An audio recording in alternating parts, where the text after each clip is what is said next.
समुद्र, एक ऐसी दुनिया जिसे इंसान आज तक पूरी तरह समझ नहीं पाया। धरती का लगभग 70% हिस्सा पानी से ढका हुआ है, लेकिन वैज्ञानिक आज भी मानते हैं कि समुद्र का 80% हिस्सा अब तक अनदेखा और अनजाना है। इन्हीं गहराइयों में छुपा है एक ऐसा रहस्य जिसने सदियों से इंसान को डराया भी है और आकर्षित भी किया है। जलपरी। जलपरी का नाम सुनते ही हमारे दिमाग में एक खूबसूरत आधी इंसान और आधी मछली का रूप उभर आता है। लेकिन सवाल ये है कि क्या जलपरी सिर्फ कहानियों और फिल्मों की कल्पना है या इसके पीछे कोई डरावना सच छुपा है?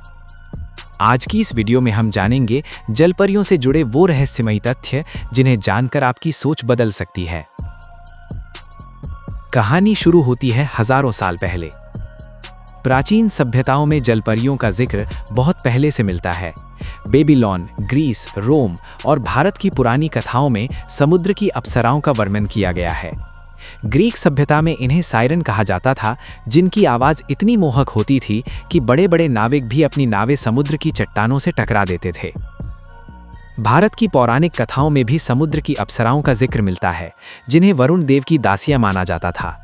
कहा जाता था कि ये जलपरियां सिर्फ उन्हीं को दिखाई देती थीं जिनका अंत समुद्र में लिखा होता था। लेकिन ये सब सिर्फ कहानियां नहीं थीं। 1493 में जब क्रिस्टोफर कोलंबस ने अपनी डायरी लिखी तो उसने साफ शब्दों में लिखा कि उसने समुद्र में 3 जलपरियों को देखा था। हालांकि उसने ये भी कहा कि वो उतनी खूबसूरत नहीं थीं जितना कहानियों में बताया जाता है।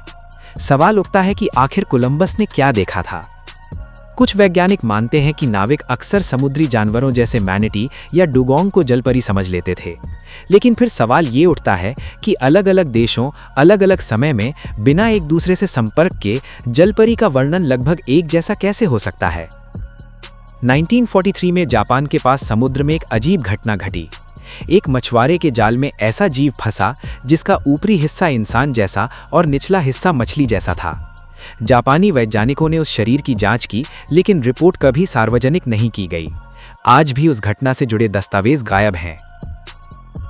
सोचने वाली बात यह है कि अगर जलपरियां नहीं हैं, तो सरकारें और सैन्य एजेंसियां समुद्र से जुड़ी कई जानकारियां क्यों छुपाती हैं? अमेरिका की नेवी और रूस की नेवी दोनों ने अपने कई मिशन डॉक्यूमेंट्स में अज्ञात समुद्री जीव का जिक्र किया है। कुछ गोताखोरों ने दावा किया कि उन्होंने समुद्र की गहराइयों में इंसान जैसी आकृतियां तैरते हुए देखीं, जो इंसानी तकनीक से कहीं ज्यादा तेज थीं। एक रूसी गोताखोर की डायरी में लिखा था कि जब वो 300 फीट गहराई में पहुंचा तो उसने देखा कि कुछ ह्यूमनॉइड जीव उसे घेर रहे हैं। उनकी आंखें बड़ी थीं